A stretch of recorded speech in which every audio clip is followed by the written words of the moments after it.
ఇప్పుడు చాలామందికి ఒక కాన్సెప్షన్ ఉంది. అది మిస్‌కన్సెప్షనే. అది ఎట్లంటే రాంగ్ నోషన్ అంటాం.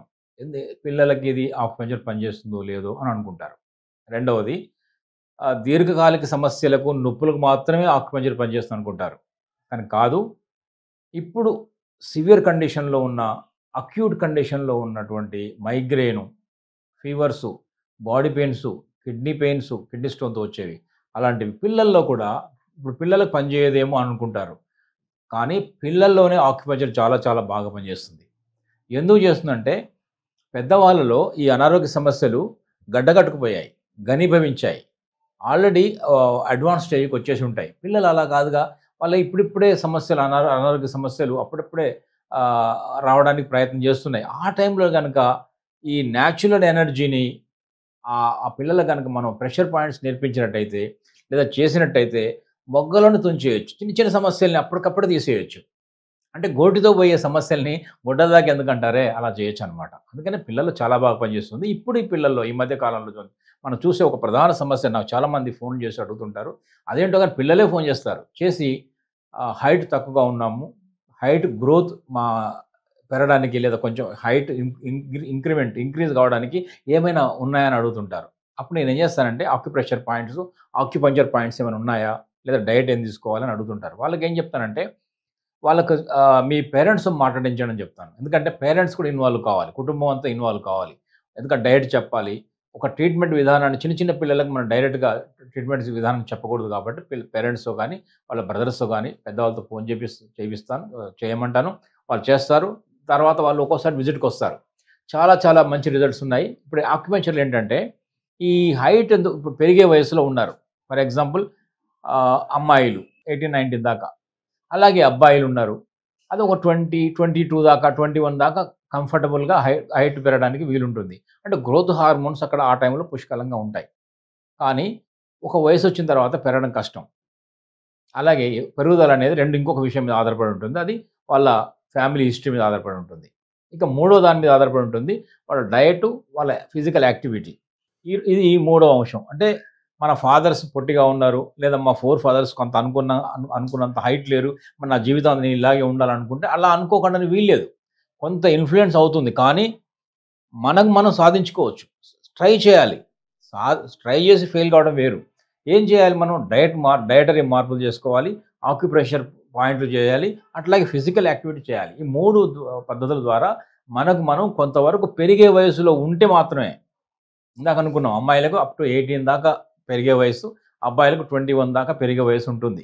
ఆ వయసులో ఉండి పెరగకపోతే ఏదో కారణాల వల్ల ఈ మెటబాలిక్ యాక్టివిటీ వల్ల హైట్ ఇంక్రీజ్ కాకుండా పోతే మనం ఈ ఈ విధానం ద్వారా ఆక్యుప్రెషర్ ద్వారా వాళ్ళలో మళ్ళీ తిరిగి నార్మల్‌గా తీసుకురావచ్చు. అంటే యాక్టివిటీని బాడీలో పెంచడం ద్వారా ఎక్కడైతే బ్లాక్ అవుతుందో దాన్ని క్లియర్ చేయడం ద్వారా మళ్ళీ హైట్ తీసుకురావడానికి అవకాశాలు చాలా ఉన్నాయి. ఇప్పుడు ఆ ప్రెషర్ పాయింట్స్‌లో చూడండి ముఖ్యంగా ఇక్కడ ఉంటుంది. భ్రుకుటి మధ్యలో ఉంటుంది ఒక పాయింట్. ఇది మన గ్రోత్ హార్మోన్‌ని ఇంప్రూవ్ చేస్తుంది. గ్రోత్‌కు సంబంధించినటువంటి పిట్యూటరీ గ్లాండ్‌ని యాక్టివేట్ చేస్తుంది. ఇలా స్ట్రెయిట్‌గా కూర్చొని, ఇలా చూసారా స్ట్రెయిట్‌గా కూర్చొని మనం మనం సింధూరం బొట్టు పెట్టుకుంటాం కదా! ఆ ప్రాంతంలో గనక మెల్లగా ఇలా క్లాక్ వైస్ కొంచెం కొంచెం ఒక 1 మినిట్ ఎక్కువ గట్టిగా ప్రెస్ చేయకూడదు. చాలా జెంటిల్ ప్రెస్ చేయాలి. మెల్లగా ప్రెస్ చేయాలి. లేదా ఇలా అనాలి. లేదంటే ఇలా కూడా అనొచ్చు. ఇది థర్డ్ ఐ పాయింట్ అంటాము. చిల్ పిల్ పాయింట్ అంటాము. ఈ పాయింట్ యాక్టివేట్ చేయడం ద్వారా పిట్యూటరీ గ్లాండ్ యాక్టివేట్ అవుతుంది. అలాగే మనకు గ్రోత్ హార్మోన్‌లు కూడా వస్తాయి. ఇదొక పాయింట్. రెండవది ఇలా గుంజీలు తీయాలి. గుంజీలు స్క్వాటింగ్ అంటాం. ఇలా ఒక 10 చేయాలి. అలాగే ఇటు ఒక 10 చేయాలి. ఇలా కింద పట్టుకొని చూసారా?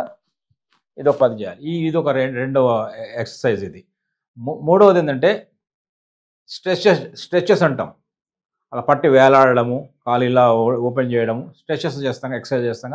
ఆ ఫిజికల్ యాక్టివిటీ కూడా చాలా అవసరం. ముఖ్యంగా అన్నిటికన్నా ముఖ్యమైనది ఏంటంటే ఎండలో పిల్లల్ని ఒకవేళ సండే హాలిడే ఉంటుంది. సండేనైనా పట్టుకెళ్ళండి. గ్రౌండ్ తీసుకెళ్ళండి పిల్లల్ని. పిల్లలు ఎండలో బాగా ఆడాలి. గ్రౌండ్ ఉండాలి. ఆ ఎండ పడాలి. మార్నింగ్ ఎండ, ఈవినింగ్ ఎండ చాలా చాలా ముఖ్యం. మధ్యలో ఎండ అంత మంచిది కాదు. ఆ ఎండకు యూవీ రేస్ హార్ష్‌గా ఉంటాయి. కాబట్టి మీరు మార్నింగ్ ఎండ లేత ఎండ అంటాము. ఈవినింగ్ ఎండ లేత ఎండ అంటాం. అక్కడ తీసుకెళ్ళి ఆడించండి. ఫిజికల్ యాక్టివిటీ చాలా చాలా వరకు మనకు ఈ లంగ్స్ ఇంప్రూవ్ చేస్తుంది. లంగ్ ఇంప్రూవ్ అయినప్పుడు మాత్రమే ఈ గ్రోత్‌కు చాలా చాలా అవకాశాలొస్తాయి. ఇది చాలా గుర్తుపెట్టుకోండి.